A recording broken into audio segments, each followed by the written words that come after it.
yo sentía y dije, loca. Dije, el ojo de loca no se equivoca. Y hay una prueba que es de Moxo. Yo ya le había dicho a una psiquiatra, dije, es que yo siento que tengo TDAH, doctora. Y me dice, no, eres muy funcional. Todos son cosas que me dicen, eres muy funcional. Yo, pues sí, güey, pues que me obligo a ser funcional, pues. O sea, no es como que, ¿cómo quieres que te explique? Y ya, yo me quedé con eso. Pero ya cuando pensé eso, dije, basta, me voy a aplicar la prueba. Y le hablé a una psiquiatra. Le dije, oye, quiero aplicar una prueba de Moxo. ¿Se puede hacer en línea? Ah, sí, perfecto. Le dije a la misma psiquiatra. Oiga, es que el doctor del IMSS me mandó a hacer la prueba. Me aventé una jalada, ¿no? Nada, nadie me había mandado a hacer ni madres. O sea, mi locura de tengo que comprobar que no tengo nada. Entonces, pues que me hago la prueba esa, me manda los resultados la doctora y nomás veo que dice, tenemos que reajustarte la medicación. Y ya dije, trastorno de déficit de atención con impulsividad e hiperactividad. No más, o sea, no nada más era de atención, era con hiperactividad también. Impulsividad. Y ya se cuenta que salgo yo y le digo a mi esposo. Ahí está, otro para que lo agregues al combo. Agrégalo, por favor. Todavía voy con el psiquiatra y el psiquiatra me dice, es que esto es clínico. O sea, tú eres muy funcional. O sea, no necesitamos el cambio de medicamentos. O sea, tú necesitas... Estás funcionando bien, está todo perfecto, así es que, pues, así vamos a seguirle. Y, pues, sí me frustré un poco al principio, pero he buscado como muchas estrategias, porque no me han querido meter más medicamento por el hecho de que tomo ya medicamentos para el lupus. Claro. Y para la ansiedad y la depresión. Pero para mí fue muy clarificante el tener mis diagnósticos. Para mí personalmente, el que me dijeran si es TDA, si es ansiedad, si es depresión y si es lupus, y el lupus generó fibromialgia y el lupus generó síndrome de Sjögren, ahí está. Para mí es un mapa de, ok, tengo TDA, voy a hacer estos ejercicios, voy a leer este tipo de cosas, voy a hacer esto, tengo ansiedad, ya sé qué tengo que hacer cuando me da un ataque de pánico, ya sé qué pastillita me puedo tomar, tengo depresión, sé que se acentúa más con mi periodo menstrual y no estoy loca porque es mi trastorno, ¿sabes? Porque ya cuando llegué con el psiquiatra me dijo, Reina, esto, como tú me lo cuentas, esto ya no es una depresión severa, esto ya es una depresión crónica, porque como nunca se atendió, entonces tú necesitas ya algo que entre como en remisión la depresión, porque ya yo le entendí como que mis cables ya se habían quemado, hace cuenta, entonces iba a requerir medicamento constantemente. Entonces, para mí el que me dijeran, ¿tienes esto? A mí sí me funcionó. Por supuesto. Claro. No sé por qué muchos dicen que no, pero a mí sí me funcionó bastante, ¿sabes? Y me ayudó mucho a entender qué era lo que había pasado. Y cuando me empiezan a dar todos los diagnósticos que yo busqué, que yo loca busqué, dije, bueno, ok, ya están ahí y verás qué paz. Claro que sí. Ya fue cuando dije, este es el camino que tengo que marcar para poder empezar a buscar mi maldita paz mental, ¿no? Y ya fue cuando empecé a ver qué cosas yo tenía que hacer para estar bien, y entre ellas era alejarme de toda la gente que me había tratado como loca, ¿sabes? Amistades, familia, y por eso digo que mi esposo se merece como la gloria, porque yo le digo, estoy loca, mi amor, yo también estoy loco contigo, no pasa nada. Ay, hermoso. Sí, o sea, es hermoso mi bebé, y siempre es como que sí, mi amor, lo que tú quieras, y sí, yo te creo. Pues claro que me va a creer, pobre hombre es el que me aguanta, o sea, por supuesto que me va a creer. Y ya en el 2023, que ya fueron los últimos brotes que tuve, pues ya me di cuenta que me tenía que alejar como de todos esos ambientes, ¿no? Y pues ya le digo a mi esposo, ¿sabes qué? Se me ocurrió una idea muy loca y pues yo quiero ya mi consultorio propio. A ver, fíjate que, o sea, así como me lo platicas, me saltan a mí como que las emociones y sentimientos. Siento yo que fue he aguantado tanto que ahora que ya sé, que ya estoy bien, que me siento en paz, o sea, ya no quiero seguir aguantando. Más gente. Ajá, o sea, algo que me ponga mal, o sea, si ya estoy empezando a mejorar, quiero estar completamente bien. Sí. Así sea tu familia. Sí, así sea quien sea, sí, ajá. Sí, sí, totalmente. De hecho, con mi familia puse una rayota, o sea, horrible, que yo sé que a ellos les ha costado mucho trabajo aceptar, pero yo ya no pertenezco a ese sistema familiar, ¿sabes? En cuanto al drama y a todo. Y sí, por eso ya me acuerdo que salí y le dije, mira, vente. Y ya dije, aquí esto, y aquí el otro, y aquí bla, bla, bla, bla. Y vuelto y me dijo, ¿cómo se te ocurrió esto? Dije, porque estoy hasta la madre de la gente. Estoy harta. Le dije, tengo años mal, tengo toda mi vida mal. Le dije, merezco estar en paz. ¿Le jalas o no le jalas? Y me dijo, date. En el 2024, el año pasado, gracias a Dios y a familia, porque aunque sea tóxica, nos ayudó muchísimo. Lo inauguré el año pasado, en enero. Empecé a trabajar ahí. Y sí puse mucha distancia con la familia, con las amistades. Me quedé con un grupo muy chiquito de amigos y, ¿sabes? Yo tenía como mucho miedo de aceptar que yo no pertenecía como al sistema familiar, pues porque no es que sean malas personas, ni mucho menos, son personas maravillosas mi familia, pero yo he entendido cosas que ellos no han podido entender. Así es. ¿Sabes? Están en un canal distinto al mío. Entonces yo cada vez que entro a su canal, a mí me causa disturbios en mi cuerpo y en mi mente. Y he pasado por mucho y yo sí dije, tienes que aceptar que mereces estar bien y tienes que hacer lo que sea necesario para estar bien. Y si te creen, si la gente dice que tú sola te inventaste enfermedades o que tú sola esto, tú eres la única que se despierta en la noche y no puede dormir.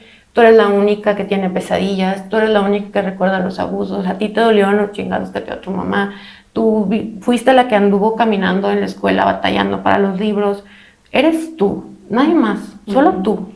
Entonces, si la gente quiere decirte lo que quiere decir, incluidos los médicos, Dios los bendiga, o sea, igual, si estoy loca y esta locura me trae paz y voy a vivir en paz, ¿por qué no la voy a aceptar? O sea, si tanta gente afuera vive entre tanta toxicidad y entre tantas malas relaciones y entre tantas falsas relaciones, ¿por qué yo no voy a vivir en mi locura que me da paz? Así es. Dije, a la fregada. Y sí, o sea, es doloroso, como que cada vez que voy a casa de mi familia, el que no me siento parte de, y el aceptar que no va a haber como que sé que no va a haber esa parte, ¿sabes? Pero yo espero de verdad, de todo corazón, porque veo a mi mamá. Mi papá me ha costado mucho trabajo comprenderlo, me llevo bien con todos, pero con mi papá no hay una conexión y él lo sabe. Toda la vida se la pedí y se lo he dicho siempre. Y nunca es frío, es conservador, es distante y no hay una conexión con él. No, lo conozco un poco, pero no lo suficiente como a mi mamá, de poder decir, sé que a mi mamá le duele la posición en la que estoy, tan distanciada, tan muy independiente de ellos, pero yo espero de verdad que mi vida sea, no el sueño de mi mamá, ¿sabes? Pero sí vivo lo que mi mamá no pudo vivir, ¿sabes? O sea, porque mi mamá sufrió muchísimo, de verdad muchísimo, y no justifico nada de lo que hizo porque son errores, ¿sabes? Sí. Pero entiendo que es una humana y que mi papá es un humano y cada quien da lo que puede dar, de verdad de corazón lo entiendo. Y mi mamá merecía una vida diferente, de verdad lo merecía, es una persona maravillosa. Entonces a mí lo que me ayudó como a ese como apapacho al corazón de decir, oye, es que soy esa hija fría y distante para ellos, pues.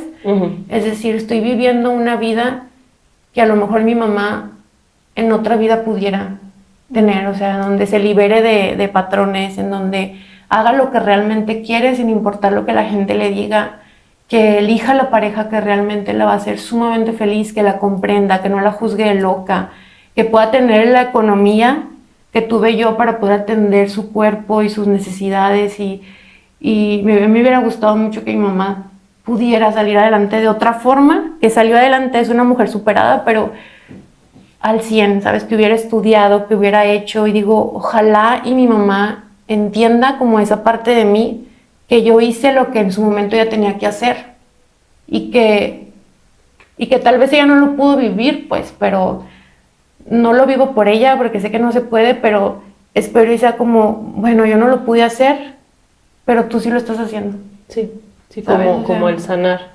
Sí, te entiendo perfectamente. Sí. Ay, perdóname. No, Perdón, corte. No, es que, ¿sabes? Removiste muchos sentimientos en mí. O sea, parte de lo que yo también quiero para mi mamá. O sea, yo también hubiera querido eso para mi mamá, una mejor vida. Porque igual, como tú dices, mi mamá es una persona maravillosa, que yo amo tanto, que es tan buena y que ha vivido tantas cosas tan injustas que no se merecía. Que también yo me siento una mujer, digo, aquí entre nos todavía no encuentro así como que mi pasión, que es lo que me apasiona en la vida, pero siento que he tenido una buena vida y que me hubiera gustado que mi mamá también la tuviera, que lo viera. Entonces ahorita que lo dices eso, así como que me removió todo el sentimiento y todo el, pues florecía a flor de piel, floreció en mí eso otra vez. Lo he trabajado, o sea, he estado yendo a terapia y todo, pero pues brota. sí, claro. Claro que Entonces, sí. pues, Gracias. no de nada. Ay, no. Sí. Maquillaje, ay, no tenemos todavía ese, no hemos llegado a esa producción. Así es. Los trajimos para ti. Ah. Y fíjate, yo les di uso. Es como honrar y dignificar la vida de tu mamá. Creo que sí, lo dijiste correcto. Sí, y me parece algo súper grande, que a lo mejor puede estar tu mamá consciente o no, pero es como si fuera una oración al cielo. Sí, Lo entiendo completamente. Mi mamá también así me daba muchas cosas. Hija, estudia para que tú no tengas que aguantar. O sea, como ella también vivió su vida según lo que le decía a su mamá, hija, porque su mamá no estudió y tuvo que aguantar muchas cosas, ¿no? Entonces también mi mamá sí estudió y vivió de una manera como honrando y dignificando la vida de su mamá y consciente o inconscientemente pues ha sido así. Veo yo a mi hija y yo también le doy esos consejos. Mira, mi amor, tú fíjate en esto, fíjate en lo otro. O sea, quieres que tu hijo sea una versión mejorada, ampliada y mejorada, ¿no? Y como papá, esa satisfacción de que tu hijo va a vivir una vida mejor. sí, yo creo que ellos, y a veces los papás quieren eso, como que tienes que tener una vida mejor que la de nosotros, y todos los papás lo quieren, pero muchas veces no se imaginan lo que realmente están pidiendo, ¿sabes? O sea, Claro. ¿quieres una vida diferente? Ok, ahí va, pero hay que hacer cambios. Si quieres tú como papá que tu hija viva una vida muy diferente a la tuya, va a hacer las cosas muy diferentes a como tú las has hecho.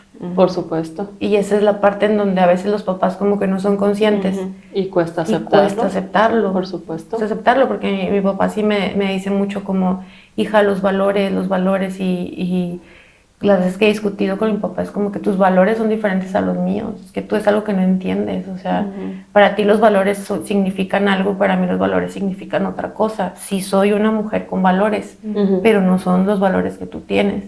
Y digo, con mi papá ha sido complicado, ¿no? Lo amo y híjole, si mi papá también no estaría aquí porque pues se ha partido el lomo, ¿sabes? Para darnos lo que nos ha dado como ha podido, pero sí, creo que los papás no dimensionan que quieren una vida diferente para sus hijos, muy diferente. Siempre lo dicen, quiero que tengas algo totalmente diferente a lo que tengo yo. Ok, pero si eres consciente de lo que estás pidiendo, más atente a las consecuencias, precioso, porque no vas a estar, que no. Y pues sí, mi mamá y mi papá, pues, ¿sabe? Están orgullosos de mí, me lo dicen a cada ratito, pero yo sé que les pesa. Que soy la hija distante, la hija alejada, la que, mamá, esto no me gusta, no quiero que hables de esto, mamá, no, mamá, es que no sé, tú sabes, son tus hijas y les pesa. Sí, bueno, porque definitivamente el hecho de que tú estés haciendo las cosas diferentes tiene como este mensaje en el que tú lo hiciste mal, o sea, yo no quiero lo que tú hiciste, lo que tú dijiste, lo que tú eres, pero el mensaje que se recibe es, no lo quieres porque yo estoy mal, no sé si me explico.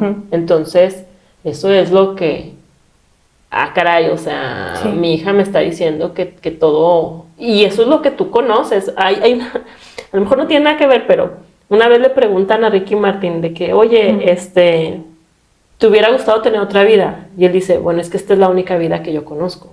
O sea, ¿cómo? Si tú no tienes un punto de comparación, si esto fue lo que te creciste, lo que viviste, o sea, pues obviamente tú tienes que creer que esto es lo que está bien. Y, pues, si esto es lo que está bien, y mi hija está fuera de lo que está bien, yo quiero lo mejor para mi hija. Entonces, ¿por qué te vas por allá? ¿Por qué te vas por allá? Sí, y aparte imagínate el terror. Yo creo que yo no soy mamá, no voy a ser mamá por el problema del lupus, pero nada que embarazada mañana.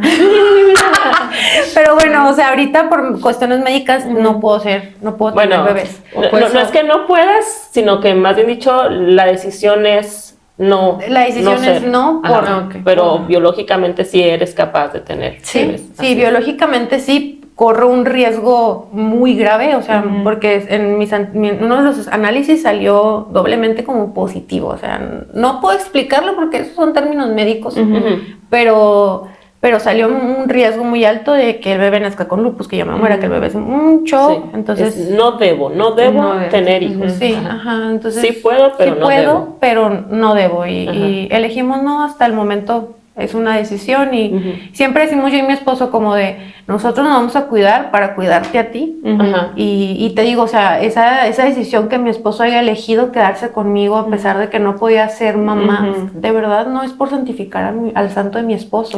Deja los calcetines abajo de la cama y deja la toalla mojada, no es perfecto, pero tiene sus defectos. Tiene muchos defectos, a fin de cuentas humano, pero es un humano maravilloso. Así es. ¿Sabes? Y es un acto de amor muy grande. Sí, claro, o sea, porque él quería ser papá, o sea, caray, teníamos los nombres de nuestros bebés y habíamos pintado el cuarto color lila para la niña y el cuarto azul para el niño, porque el año en que me diagnosticaron yo me iba a embarazar, entonces fue un golpe muy fuerte. Sí. Y él eligió, dijo, yo me casé contigo, yo quiero ser feliz contigo y yo me quedo contigo y siempre fue como, ahorita es mi bebé, o sea, él. Entonces... Sí, o sea, estuvo muy cañón esa época, eso fue en el 2022, todo eso. Pero fíjate, o sea, justo ya estaban pensando en tener familia. Sí. Pero antes te diagnosticaron, o sea, fue a tiempo. Imagínate que te hubieras embarazado. Y esa es otra cosa, el lupus en las mujeres o se detona en la adolescencia o se detona después de un embarazo y ya cuando causan... pues problemas fuertes ya, porque es como explotas de cuenta el lupus cuando ya, con todas las hormonas. Y pues en ese año que me diagnostican, ese era la edad que yo quería ser mamá, que iba a empezar a buscar. Entonces, obviamente se paró un año, cuando ya sigue el otro año, como de que, ¿qué onda? Es mucha broma porque yo siempre le dije, ¿tú quieres un hijo? Perfecto, yo te voy a dar un hijo, pero yo quiero que cumplas mi sueño de llevarme a Cancún sin hijos. Pues mira, en marzo no me acuerdo que en diciembre me dijo, en el 7 de marzo nos vamos a Cancún. Y en abril vemos lo de los bebés. Traca, de que como que... Ahí está el diagnóstico. Oye, ese es un tema, Sí. Es un tema aparte. Sí. Muy fuerte también, Sí. El duelo de la no maternidad. Ándale, implica un duelo. Y todo lo que la gente te dice, no, es que aviéntate, pues, es que solo Dios... A mí se me quedan mucho las palabras de mi esposo que dicen... Es que Dios va a decidir si se muere, si no. Tú déjaselo en manos de Dios. Y mi esposo dice, pues por eso, Dios me está diciendo que mi esposa tiene lupus y Dios me está diciendo que hay una gran posibilidad de que yo la pierda, que mi bebé nazca con lupus, que se muera mi bebé. Es que ves lo peor siempre. No, es que Dios, mediante los médicos, me están diciendo las cosas. Ya te está dando las señales. Las señales, o sea, ¿por qué? Hijo, ahí hay muchas cosas y tengo... Porque voy a exponerla, porque voy a exponerme y exponer a lo... Claro que sí. Quiero hacerte una pregunta, pero si no me la quieres contestar, no, o sea, no te sientas obligada, ¿sabes? Tú comentaste que pasaste por 4 abusos. Sí. He visto videos, he leído... La gente que ha pasado por esas situaciones no lo dice, o sea, no va y se los platica a sus papás, siendo niños, siendo adolescentes, siendo jóvenes, no van. ¿Por qué no decirlo? hay un miedo Sí, ¿cuál a fue? ser rechazado. Esa también era mi pregunta. Yo sí como mamá, ese es mi más grande miedo. Tengo, pues a veces mis adolescentes alguna vez me han llegado a confesar y les pregunto, ¿no? O sea, ¿sabe tu mamá? Hay quienes dicen no. No. Porque no es que si le digo a mi mamá se va a morir, no es que no me van a creer, no es que no quiero romper la familia. En este caso es que de verdad, o sea, sí, a mí me remueve y me da mucho miedo. ¿Por qué no lo dijiste? Yo creo a todos los papás, ¿no? O sea, todos Sí. los papás tenemos ese miedo que nuestros hijos a lo mejor no tengan, no a lo mejor no la confianza, porque no, ¿cuál es la razón por la cual no quieren acercarse con nosotros para platicarnos? Sí. Esperemos en Dios que nunca eso le pase a Sí, que nuestros no, hijos, nunca le pero... pase. Pero cualquier Es cosa, un- cualquier es un situación miedo. Sí, cualquier... que les afecte Ujú. profundamente, o sea, obviamente yo sé que no puedes hablar por todos. Claro. En tu caso, ¿por qué no lo hiciste? Porque yo creo que fue la invalidación que viví, fue la violencia que viví por parte de mi mamá. Mi papá es una persona, como te digo, muy convencional, entonces no es alguien con quien se pueda hablar. Siempre se queda serio, nunca contesta. Hasta cierto punto de niña era como intimidante. Y mi mamá siempre estuvo como muy, desde lo que les decía ahorita, como de yo tuve todo, yo no tuve nada y tú tienes todo. Ajá. Y creo que a mí me crearon una idea sobre lo que yo estaba sintiendo no era válido, ¿sabes? Y a lo que iba ahorita ya conecté, es que a veces como papás queremos lo mejor para los hijos, lo hacemos diferente y el mensaje está al revés. Ajá. ¿Sabes? El mensaje está al revés. Cuando yo comencé a trabajar el tema del abuso sexual con mi actual psicóloga, porque fue muy difícil, o sea, tiene poco que lo estoy trabajando. Tuve un psicólogo que admiro muchísimo, pero era hombre, es hombre, y no me abría, no podía contar eso, y yo sabía que tenía que hablarlo, entonces cambié de psicóloga y algo que yo me di cuenta en la terapia es que yo crecí, si yo abro la boca, si yo digo lo que soy, si yo digo quién soy, si yo digo lo que pienso, si yo digo cómo me siento, va a haber un problema. Ajá. Sí, o sea, si yo digo que me pica la ropa, si yo digo que quiero o no quiero comer esto, si yo digo que me molestan en la escuela, si yo digo que mi mamá me pega, si yo digo que es que tú eres exagerada, te pegué porque no hiciste lo que yo te pedí. Siempre había por parte de mis papás, siempre había como una no, o sea, y los no de mi papá son rotundos, o sea, es no, cállate, y cállate, y cállate, y creo que la manera en que se dirigían a mí era esta, o sea, como de no, no me lo decían así pues, mi papá en algún punto sí, pero era como, es que tú estás loca, tú estás pidiendo de más, tienes todo. Entonces eso a mí me hizo sentir como si yo viviera en un mundo falso, ¿sabes? Como si yo fuera la víctima todo el tiempo y me hacía sentir constantemente avergonzada del tipo de persona que yo era.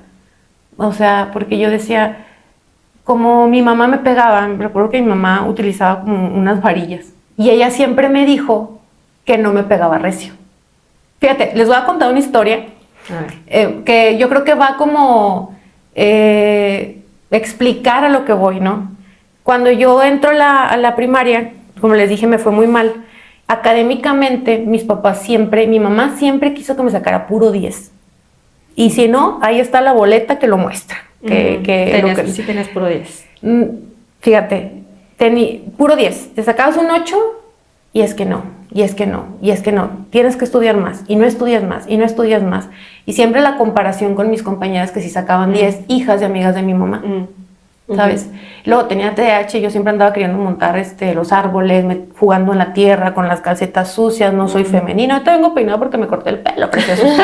Porque me peinaron. Porque me peinaron, pero...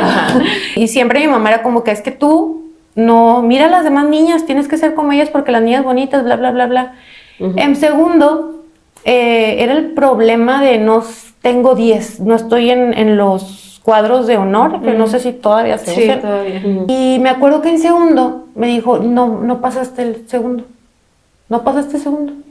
Y yo, ¿cómo? Y reprobaste. ¿Te dijo tu mamá? Me dijo mi mamá, Ajá. reprobaste. Y yo, ¿cómo que reprobé? Sí, pues que eres burra. Ay, Dios mío, mi vida. Sí, mi mamá, es que así eran. Sí, es que sí, lo ¿Verdad que entiendo, así eran? Sí, así así eran, o sí. sea, así eran, eres burra. Así Sí, es. así Estás tonta. ¿Por qué? Porque no haces la tarea, porque quieres ver la tele, porque quieres ver tus chingados dinosaurios, porque no sé qué. Y no pasaste, y a ver cómo le haces. Vas a ir a otro salón. ¿Estabas en segunda de primaria? Segundo de primaria. Entonces imagínate Oh, la abrazas a angustia. Erika. Sí. La angustia, sí, la angustia horrible de que, güey, me iba súper mal con los niños porque yo no encajaba, por lo mismo de, ahora Sí. entiendo de mi TDA, ¿no? Sí, del trastorno. No llevaba amistades, me molestaban mucho, entonces yo estaba con el nervio de voy a ir a tercero, voy a ir a segundo con un grupo nuevo, ¿no? Qué horror, todo el verano recuerdo que mi pancita así como que no. horrible, Qué estrés. y me acuerdo que sacó la boleta mi mamá y me dijo, ¿sí ves este sello? Ese sello significa que reprobaste. Claro, y tu mamá lo hacía porque te quería hacer reaccionar. Sí, porque a ver si me funcionaba la neurona. Son las técnicas que tenían antes los papás. Sí, ¿verdad? como vamos a meterle un escarmiento. Claro. A ver si así entiende. Ujú. Y pues ya se cuenta que llegó a tercero y me dice, pude hablar con la maestra. Te van a ¿Y aceptar. si te van a aceptar? Así Ajá. quedó. Así quedó. Cuando agarro mis boletas para la secundaria, mensa, o sea, para la secundaria, agarro las boletas y los empiezo a ver. 10, 10, 10, 9, 9, 10. 10, 10, primero de primaria. Y en segundo, 10, 10, 10, 9, un 8 en matemáticas. Por el 8. Por el 8 se había Y ya veo el sellito que mi mamá me dijo, Sí. donde decía aprobado. Ajá. Nunca reprobé. Ajá. Nunca reprobé y yo toda la primaria creí que había reprobado un grado y que estaba al margen con los niños porque mi mamá había hablado con la maestra. Ajá. Híjole, o sea, es que eso, ¿Sabes lo grave que es eso? O sea, todo lo que no, para implicó un en niño de ti. 8 años. O sea, tú el sentir que no eres suficiente, no eras buena, que tengo que esforzarme más, o sea, que todo lo que hice no fue lo suficiente. Sí, entonces yo siento que eso es un claro ejemplo de cómo me he sentido como, no sé si embustera, toda mi vida, como si yo fuera la embustera, la que se inventa las cosas, la que, eso para mí fue como, yo me acuerdo que lo vi y le dije, mamá, pero yo no reprobé, ¿por qué me dijiste que reprobé? A ver si así entendías, a ver si con el miedo te ponías a estudiar todos los días porque te Y lo encanta. logramos. Y yo, si te sí, pusiste a y mira, estudiar, si todo sí funcionó. funcionó. Y mira, ya pasaste a la secundaria, si Ajá. no, ahí seguías, ahí te hubieras quedado. Sí. Y todavía me acuerdo que lo vi y dije, qué mensa, todavía me dije, qué tonta, porque no leí que decía Ahí aprobado. decía. Nada más viste el sellito, Pero la yo forma. pienso que tenía mucho que ver como el miedo que mi mamá me Sí. infundía a través de la violencia, No, bueno, ¿sabes? además estabas tú chiquita, y si te están 7 diciendo, años. y es tu mamá la que te lo está diciendo, entonces si tu mamá te está diciendo, mira, aquí dice, Tonta, pues sí, dice tonta. así dice tonta, o sea, claro Sí. que sí, porque pues qué edad tenías, o sea, Claro. ¿le crees? Por supuesto que sí. Entonces, cuando yo vivo los abusos fue en ese lapso, ¿sabes? Entonces, yo siempre sentí que ya muchas cosas así viví con mi mamá y siento que eso, no sé si el ejemplo queda claro de cómo es que yo me sentía invalidada y que si yo, que lo que yo vivía no era cierto y que lo que yo sentía no era cierto. ¿Sabes? O sea, porque yo sentía que me esforzaba mucho en la escuela y que estudiaba mucho y que aprendía cosas y que sabía cosas porque me gusta todo, menos las matemáticas, pero como no tenía ese 10 perfecto, no era suficiente, ¿sabes? Entonces, siento que todo eso, como que yo decía, a lo mejor que me ha tocado esta persona, a lo mejor está en mi mente. Yo me acuerdo que dije, a lo mejor no es para tanto. Y luego pasó la segunda vez con otra persona, fueron diferentes personas. Y no, pues que a lo mejor es que yo lo provoqué porque yo estaba jugando. Porque ya ves que las mamás decían antes como de que no juegues con los niños porque si te hacen algo va a ser tu culpa. Ajá, sí, sí, sí. No te lleves con antes. los niños porque Ajá. los niños se llevan diferentes. Entonces yo jugaba, siempre me he llevado mejor con hombres que con niñas, porque siempre he sido como muy machetona, pues. Y, pues es que si yo me junto con niños, pues entonces es normal que se me acerquen las personas y, no, pues es que yo soy la que, ¿sabes? Y en la secundaria, cuando pasó en la secundaria, recuerdo que cuando estoy en la primaria lo recuerdo como con muchos flashbacks, No lo recuerdo tal cual, así preciso, pero el que recuerdo mucho fue el de la secundaria. Y dije, es que yo lo provoqué. Y me acuerdo mucho que había una amiga y mi amiga me dijo, ¿te hicieron eso? Oye, pero es que sí viste lo que te hicieron. Y yo, sí. Vámonos. No fue nada. Vámonos. Y yo sí recuerdo que pensé y dije, esto debería decírselo a mi mamá. Pero siempre estaba en mí el sentimiento de es que a lo mejor yo estoy exagerando. Es que a lo mejor yo estoy mal. Que a lo mejor no es como yo lo pienso, ¿sabes? Y cuando pasó el último, el de los 16, y me acuerdo que cuando pasó, después de eso, yo dije, esto es un abuso. Sí recuerdo, o sea, lo tengo así clarito, que esto fue un abuso sexual. Y es que antes no había esa información, o sea, ahora ya puedes detectarlo. Digo, porque he sabido así de algún caso en el que, oye, es que como que a mí eso que tú estás diciendo o esto que estoy viendo, como que a mí me pasó. Y en aquel entonces no había esa información. No. Y yo sufrí un acoso. Cuando yo le dije a mi jefe, oye, ¿sabes qué? Es que esta persona hizo esto, yo me siento incómoda. Yo fui a decirle llorando, ay, compañera, ¿pero eso qué?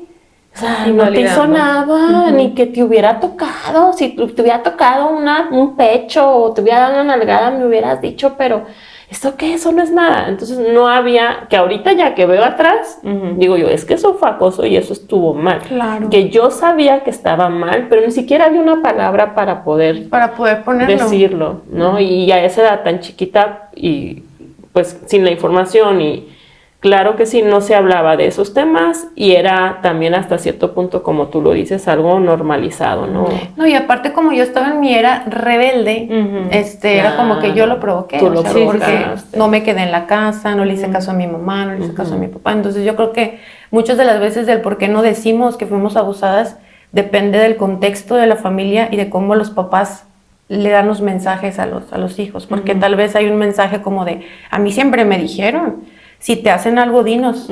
Sí, pero ¿cómo te refieres a ella en todo lo demás, sabes? ¿Cómo la invalidas o cómo la validas o cómo le das a entender las cosas realmente de cómo es ella como persona y su credibilidad como persona, ¿sabes? Y es cuando yo digo, es que también no justifico a mis papás, ¿sabes? Pero digo, es que también no mames, o sea, cada hijo es diferente, o sea, ¿cómo fregados mis papás van a pasar por todo esto que yo ya estudié, que tengo 10 años con esta carrera, estoy preparada, escucho vidas, o sea, y yo estoy segura que si tuviera un hijo me podría pasar, ¿sabes? O sea, es sumamente difícil ser papá, o sea, yo por eso, por un tiempo estuve muy molesta con ellos, pero ya con tanto trabajo de terapia digo, pues que pobrecitos, o sea, la neta está gacho, y yo sé que cuando yo se los comenté ya de grande, yo sé que los rompí, ¿sabes? O sea, y sé que mi mamá me pidió perdón de mil formas y que perdón. Nunca le dije como de mamá, ¿fue tu culpa o así? Porque realmente no fue culpa de nadie, o sea, fue culpa de la persona que abusó, no de nosotros. Pero pues sí, o sea, imagínate tantas cosas ahora que tú le estás diciendo a tu niña como que, oye, haz esto y tú por tu mente pensar, no la voy a invalidar, no voy a decirle esto. No, esto es bien difícil. No manches, o sea, te vuelves loca, o sea, no hay forma. Y bueno, y ellos no lo sabían, porque por ejemplo yo ahorita que me pongo y que leo, o sea, que hay esa información, porque antes no la había. Ahora que ya hay esa información, sí estoy así. Chin, hago algo y, híjole, uy, ya la regué, no debí de haberlo dicho así, y cómo lo digo, cómo lo debí de haber hecho, pero es que entonces cómo logro esto que yo quería, porque si lo dije así fue por una razón, o sea, es un mundo, aún ahora teniendo la información. Creo que es hasta más difícil, ¿no? O sea, siento yo que de tanto yo me volvería loca. Bueno, es difícil porque ahora tienes muchas opciones. Antes, el chiste es que así eran las cosas, o sea, no había opciones.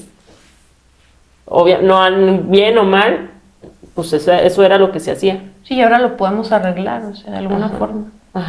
Me quiero regresar lo que implicó el no haber sido diagnosticada, porque es algo bien pesado en el autoestima, en la confianza, en la seguridad. Como seguramente también, una vez más volvemos, no había a lo mejor esa información. Y las etiquetas. Ay, horribles. Yo crecí con la etiqueta exagerada. O dramática. Digo, y también ya he trabajado en eso, pero sí era un detonante para mí. El que me dijeran, es que eres una exagerada, o sea, me prendía. Te prendías. Sí, para empezar primero lo de la invalidación, ¿no? O sea, fue muy difícil para mí porque todo me cuestionaba. O sea, de verdad, es que a lo mejor estoy siendo exagerada, a lo mejor de hecho, ya ves que ahora manejan concepto de personas altamente sensibles. Y yo, güey, yo soy eso. Soy entro perfecto. Yo también. Sí, yo soy eso. Y en su momento, o sea, es que eres una exagerada. Y por muchas razones después siempre se daban cuenta que realmente no era una exagerada. Oye, qué gusto y placer se siente. Oye. Pero qué coraje. Sí, O sea, yo te lo dije. Una vez nos volvemos a lo mismo, yo le dije que me sentía mal, culeros.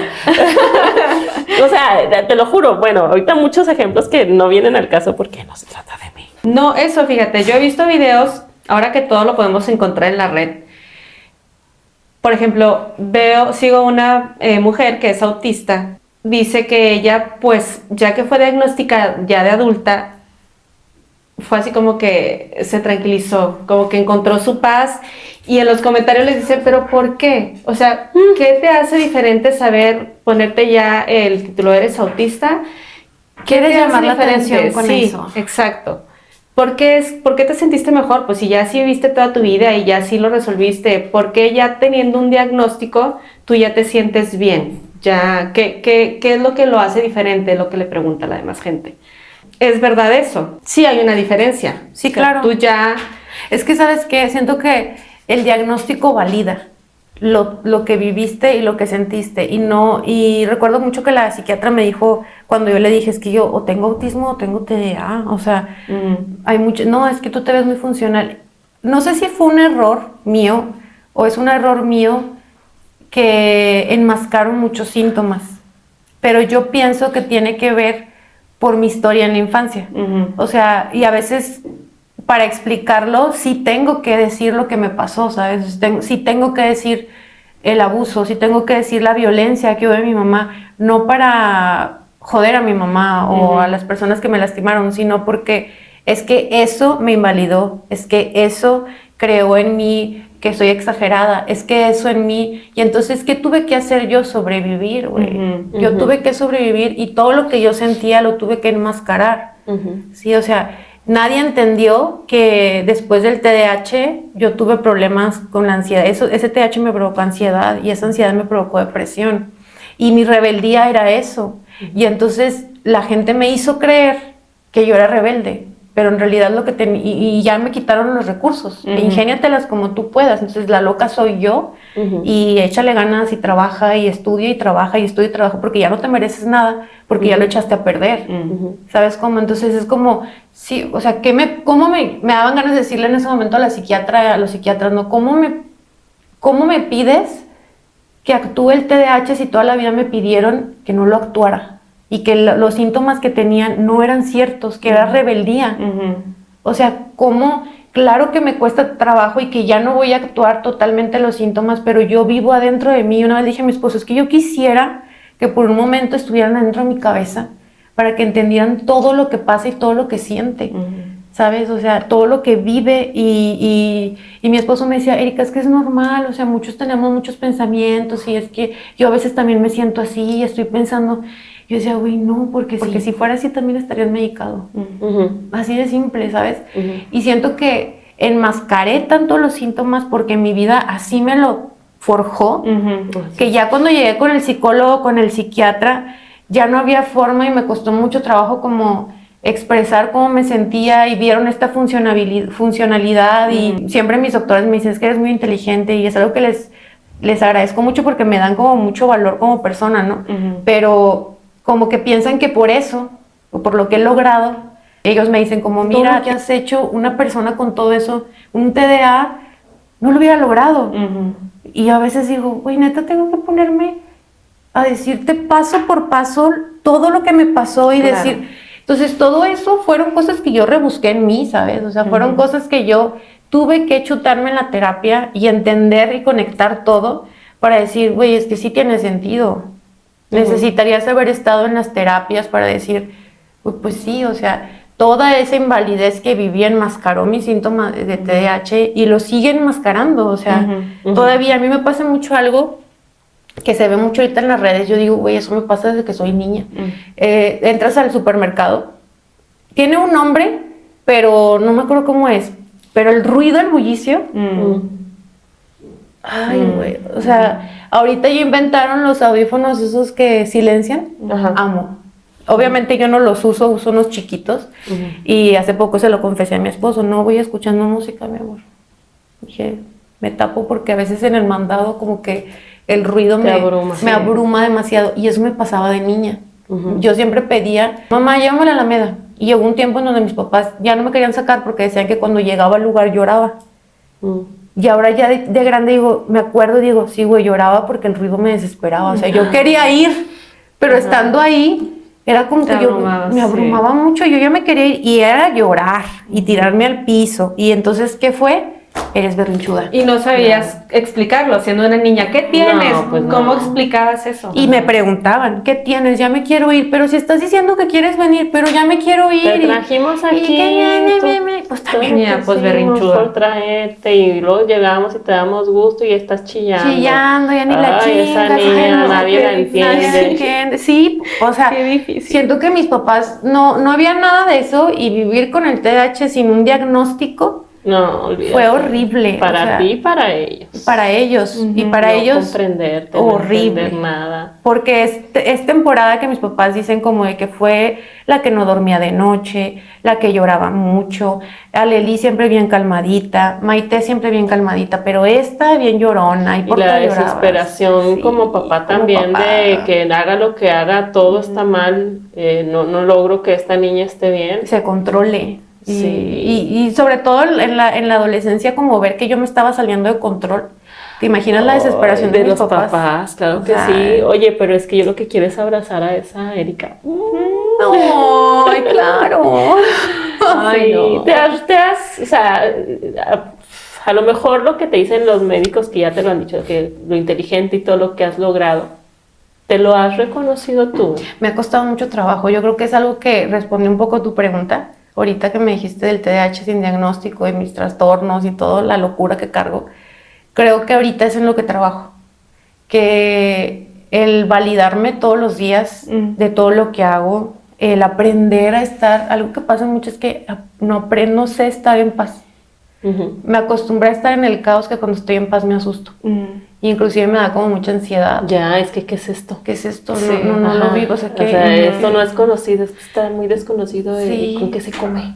Como que va a pasar algo. Seguro ahorita van a venir y van a... Es la paz. Antes, ¿qué decir? Es la calma antes de la tormenta. Sí, ajá. Ay, no. Es que no estoy siendo productiva, tengo que hacer algo. Ay, sí. Ya, sí. Oye, ahorita antes de que pases, cuando te decían los doctores, es que no puedes tener TDAH porque eres una persona muy funcional. Tú por dentro, sí, pero ¿a qué costo? ¿A qué, sí? O sea, todo lo que enmascaraste, ¿a qué costo? Eres funcional, pero ¿a qué costo? Claro, y que llevé mi cuerpo a un estado de supervivencia, o sea, de alta exigencia, que estoy segura que influyó para que me enfermara también de lupus, o sea. Sí. Y todo el tiempo es como, practico muchas cosas terapéuticas para regularme y estar bien, y ahorita siento que estoy gracias a Dios, en uno de mis mejores momentos, o sea, que ya estoy en paz, que lo he logrado.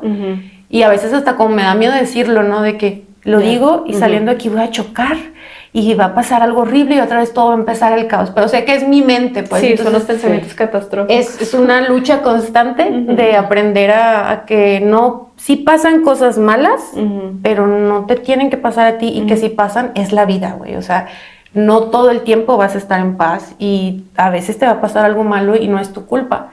Pero el hecho como de, me pasa mucho que al final de las consultas siempre observo mi consultorio. Un día te voy a invitar. Sí. Pero he estado como en diferentes lugares y el consultorio que yo me imaginé en mi mente, que yo cuando le dije a mi esposo, aquí, lo tengo, a mí se me hace hermoso. O sea, claro. Yo lo veo y digo, cada vez que salgo del consultorio en la noche, y digo, estás en tu lugar seguro.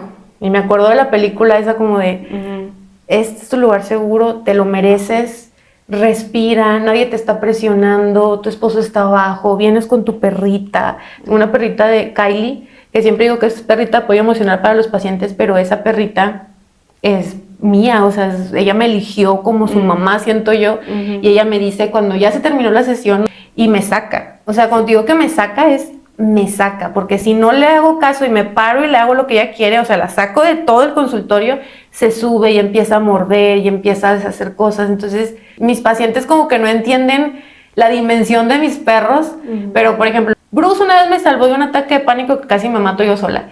Bárbara llegó en el momento en que decidimos que no iba a ser mamá.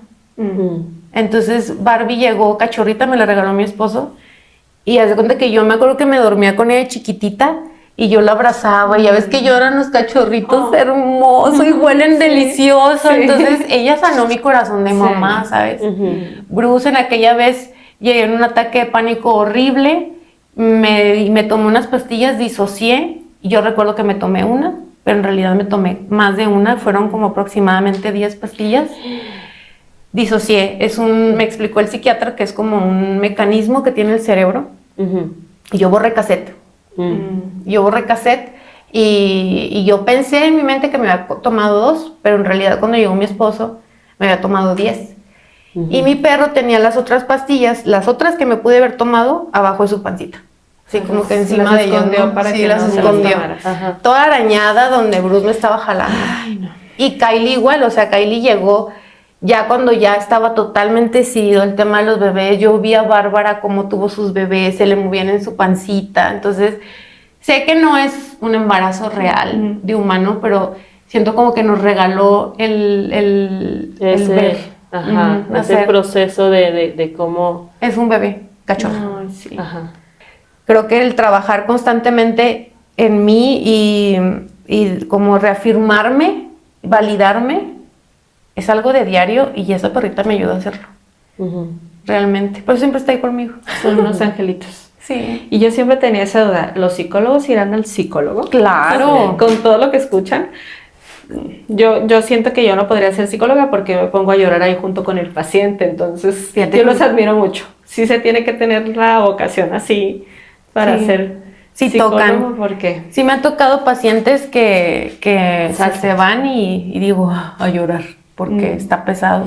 Pero eso, ¿cómo le haces para al final del día no quedarte con todo lo que te cuentan tus pacientes? tengo un diario de pacientes. Lo vi como una técnica de una psicóloga que sigo a muchos psicólogos. Y es un diario donde escribo cómo me hacen sentir los pacientes. Entonces, cada día, al final del día, en mi tablet o en mi diario, escribo alguna situación que me haya afectado o que me haya llegado mucho, lo escribo. También suelo a veces meditar. Eso me cuesta un poco más de trabajo porque ahorita estamos trabajando en sentir la paz y me causa conflicto, pero sí, a veces lo hago. Y lo que me funciona y lo que me ha funcionado mucho es Kylie. Kylie me obliga a sacarla a pasear. Después del consultorio tengo que pasearla. Entonces, caminar me ayuda muchísimo, muchísimo a relajarme, y yo me pongo mis auriculares y como que logro desconectarme. A veces me cuesta más. Y sí, es como que salgo y voy pensando, y la próxima sesión voy a hacer esto, es que esta vez no pude, y es que por más que quise, y ya como que conforme voy caminando se va relajando. Y hace poco descubrí que antes de empezar sesiones, una buena caminada y tomada de sol me ayudan a estar mejor. Practico el yoga, entonces también eso me ayuda mucho. A veces entre sesiones, cuando se tardan, o a veces me tomo los 10 minutos, ¿sabes? Me estiro, o sea, como que hago unas posturas de yoga, hago respiraciones y me ayuda eso, creo que eso es lo que me ayuda. Muy bien. Alguna vez leí en alguna parte que la persona que viene a romper los patrones en la familia es vista como la oveja negra. Vino a hacer las cosas totalmente diferente para sanar y para ya no seguir los mismos pasos que su familia. Entonces, tú eres la oveja negra de tu familia. Sí, lo sé. Te tocó serlo, elegiste serlo. Sí. Entonces estás rompiendo esos patrones. Sí. En la maestría una vez una maestra me lo dijo. Tú fuiste la persona que vino, enfrentó el sistema, retó al sistema y lo venció. Y estás creando tu propio sistema. Y siéntete orgullosa de eso y valídalo. Ay, gracias. Sigue trabajando Sí. en tu validación. Sí, sí. Oye, pues mira, me encanta y me identifico en muchos lados y en muchos puntos con tu historia. Me parece que es una historia de resiliencia, de fortaleza, de valentía. Es de mucho trabajo en la validación, en el reconocimiento, que eso de verdad a mí me llega. Me encanta, y ya lo tengo aquí anotado, merezco estar en paz y aceptar que mereces estar bien. Esas frases que dijiste o sea, son bien importantes y son muy poderosas. Eso es, digo, todo lo que nos platicaste de verdad es una vida que inspira y te lo agradezco mucho. No, ustedes, porque siento que el hablarlo también lo valida, ¿sabes? O sea, creo que el haberme permitido hablar, porque sí pensé como en qué decir y cómo decir y decir es que sí estará bien. Nuevamente como el voy a decirlo y si alguien lo ve, tal vez va a decir, Erika está exagerando, alguien que me conoció. Entonces creo que el haber venido aquí, que me han invitado a hacer esto, siento que me ayudó, es un paso en mi tarea de reconocer que mi historia es cierta. Así es. Cierta y súper válida, y sé que hay mucha gente pasando por lo mismo que tú, a lo mejor no igualito, a lo mejor sí, pero definitivamente así como yo, así como Laura, me parece que va a acompañar a mucha gente, va a validar a mucha gente. Tu testimonio, tu historia de vida, mucha gente se va a sentir identificada y vas a ver que no están solos, que no son los únicos por los que están pasando por situaciones difíciles y que se puede salir adelante y que todo depende de uno mismo. Sí. Entonces, Erika, muchas gracias por No, compartirnos, gracias por haberte arrepentido de cancelar. Ya Estás sé, aquí con así nosotros, es, ajá. eres, como dijo Pam, eres una vida que inspira. Estamos muy felices y muy contentos de tenerte aquí. Gracias, muchas gracias, de verdad. Y acuérdense de compartir este video. Ustedes tienen ese poder de llegar a una persona que necesita escuchar este mensaje para acompañar, para validar, para brindar respuestas, para dar ideas y de poder encontrar esa paz que se merecen. Gracias. Gracias. Nos vemos en el próximo episodio. Adiós. Bye. Hasta luego.